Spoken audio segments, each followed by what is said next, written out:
ABS जातीची top quality गाय विक्रीसाठी उपलब्ध आहे. सध्या वेत तिसरा आहे. दुसऱ्या वेताला गायने 27 लिटर दूध दिलेलं आहे.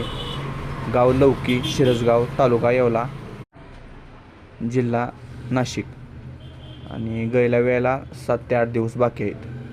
तर ज्यांना कोणाला घ्यायचं आहे त्यांनी दिलेल्या मोबाईलवरती संपर्क साधायचा. आणि जे कोणी शेतकरी आपल्या चॅनलवरती नवीन आहेत तर त्यांना विनंती आहे की आपल्या चॅनलला सबस्क्राईब करायला. आणि ज्या शेतकऱ्यांना आपल्या गायची व्हिडिओ किंवा जाहिरात करायची असेल तर त्यांनी माझ्या व्हॉट्सअप मोबाईलवरती आपल्या गायची संपूर्ण माहिती, अपेक्षित किंमत, गायचं वेत आणि सध्या दुधावर असेल तर दूध किती याची सर्व माहिती पाठवायची आहे.